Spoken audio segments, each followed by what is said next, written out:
नमस्कार, good morning, सुप्रभात, जय भीम, जय जोहार। कैसे हैं आप सब? आप लोग कक्षा 8 के इतिहास में हम लोग पढ़ रहे हैं यूरोपीय शक्तियों का भारत में आगमन। जिस समय यहाँ पर मुसलमानों का शासन था,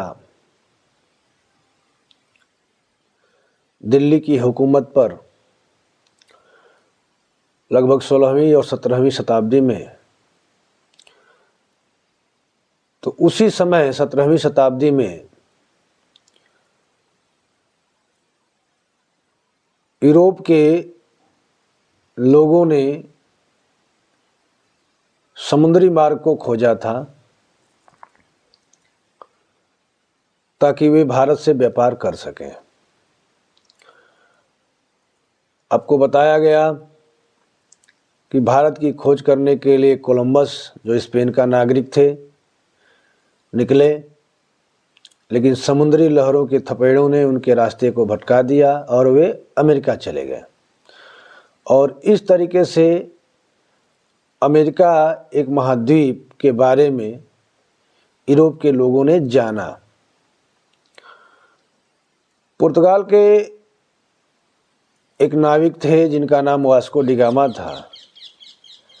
वे भारत की खोज के लिए चले थे और उन्हें सफलता मिली थी। वे अफ्रीका के निचले हिस्से से होते होते और किनारा पकड़ करके और आए थे भारत के पश्चिमी तट पर, और तब से वो रास्ता यूरोप के लोगों के लिए खुल गया और यूरोपीय जितने भी नाविक थे भारत से व्यापार करने के लिए उन्हीं रास्तों का प्रयोग करके आने लगे।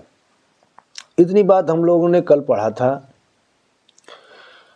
कल पढ़ते समय हम लोगों ने पढ़ा था कि कैप्टन हॉकिंस और सर थॉमस रो ये ब्रिटिश राजदूत थे और ये जहांगीर के दरबार में पेश हुए थे और उन्होंने जहांगीर को बहुत ही मूल्यवान वस्तुएं भेंट की थी और बदले में जहांगीर ने इनको व्यापार करने के लिए छूट प्रदान की थी। अब भारत के राजाओं के मन में यह आशा थी कि व्यापार से उनके राज्य का खजाना बढ़ेगा, इसलिए वे करों में छूट देने लगे ताकि उनके यहाँ व्यापार बढ़े, व्यापारी आकर्षित होकर के उनके राज्य में आए और व्यापार करें।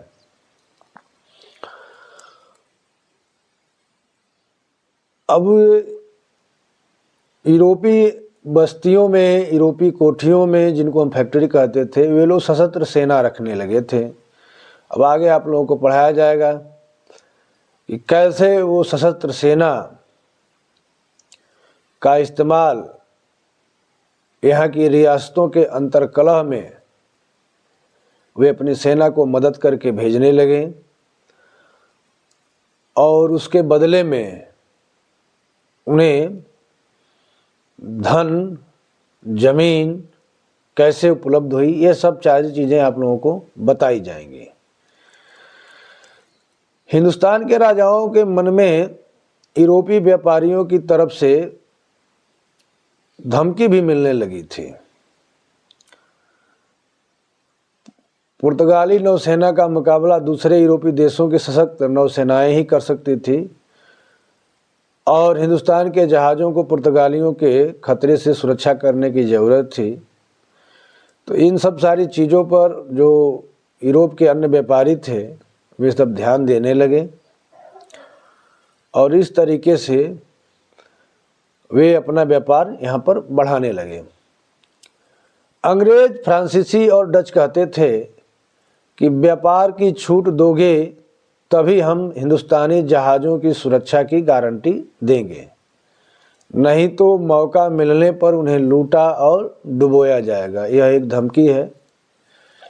इन नीतियों और स्थितियों का फायदा उठाकर यूरोप के व्यापारियों ने हिंदुस्तान में व्यापार से खूब लाभ कमाया। उन्होंने कई प्रकार के टैक्स में छूट ली, ज़मीनों को यहाँ पर खरीदा, अपने गोदाम बनाए, घर बनाए, बंदरगाह बनाए और यहाँ तक कि अपने अपने किले की भी बनाए। तो ये रहा यूरोपीय शक्तियों का भारत में आगमन। और भी हमें कुछ चीज़ें जाननी हैं, जैसे यूरोपियों द्वारा मसालों का प्रयोग स्वाद के लिए ही नहीं बल्कि मांस को सड़ने से बचाने के लिए किया जाता था। और भारत का जो केरल वाला हिस्सा है वे यहाँ पर मसाले की खेती बहुत ही होती है, तो यहाँ से मसाले जाते थे और उन मसालों का प्रयोग मांस को सड़ने से बचाने के लिए वे लोग करते थे। इससे उनका जो मांस था वो कई महीनों तक सुरक्षित रहता था। पुर्तगाल, इंग्लैंड, फ्रांस, हॉलैंड आदि जो यूरोपीय देश थे, इनका क्षेत्रफल, जनसंख्या, संसाधन भारत के एक प्रांत की तुलना में बहुत कम ही है।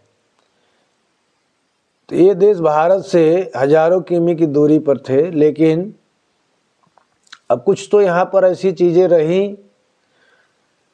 कि एक छोटा सा इंग्लैंड देश और इतने बड़े भारत के भूभाग पर कब्जा किया। तो वो सब चीज़ें हम आगे पढ़ेंगे। जिस समय यूरोपीय देशों में तकनीकी विकास, जैसे घड़ी छपाई के लिए प्रेस, बंदूक आदि बनाए जा रहे थे, तो उस समय इस देश के जो शासक थे कुप मंडूप बने हुए थे, वो अय्यासियों के अड्डे में डूबे पड़े थे। वो वहाँ पर सुरा सुंदरी का पान करते थे और विज्ञान तकनीकी से उनका दूर दूर तक कोई वास्ता सरोकार नहीं था। यही कारण रहा कि एक छोटा सा मुल्क इतने बड़े मुल्क को कब्जा कर लिया। धनी व्यापारियों ने पैसा उधार देने के लिए एक बैंक की स्थापना की और जो पैसा देते थे तो उससे ब्याज भी लेते थे। लोग अपना धन बैंकों में सुरक्षित रखते थे। पहला बैंक, प्रश्न आपका पूछा जाएगा कि पहला बैंक किसका था, तो पहला बैंक इटली वासियों का था। 17वीं शताब्दी में लंदन तथा एम्स्टर्डम बैंक व्यवस्था वाले सबसे महत्वपूर्ण बैंक बने और आज यूरोपियन यूनियन में संगठित हो गए हैं और आर्थिक रूप से एक शक्ति के रूप में उभर कर आ रहे हैं। ये जितने भी बैंक हैं आज यूरोप के समस्त देश यूरोपियन यूनियन में संगठित हो गए हैं और आर्थिक रूप से एक शक्ति के रूप में उभर करके आ रहे हैं।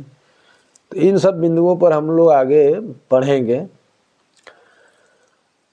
तो ये आपका पहला चैप्टर समाप्त हुआ। अब आपका प्रश्न है, बहुविकल्पी प्रश्न है, अमेरिका की खोज किसने की थी? ये प्रश्न पूछा जाएगा कि अमेरिका की खोज किसने की थी, तो आप बताएंगे कि अमेरिका की खोज कोलंबस ने की थी। भारत में सर्वप्रथम कौन सा यूरोपीय व्यापारी आया? तो भारत में सर्वप्रथम पुर्तगाली यूरोपीय व्यापारी आया। तो ये सब चीज़ें हैं, आप लोग पढ़िए, देखिए और जो ना आए उसको कमेंट में लिखिए और जो अब तक इसको सब्सक्राइब नहीं किए हैं उसको सब्सक्राइब भी कर लीजिए। धन्यवाद।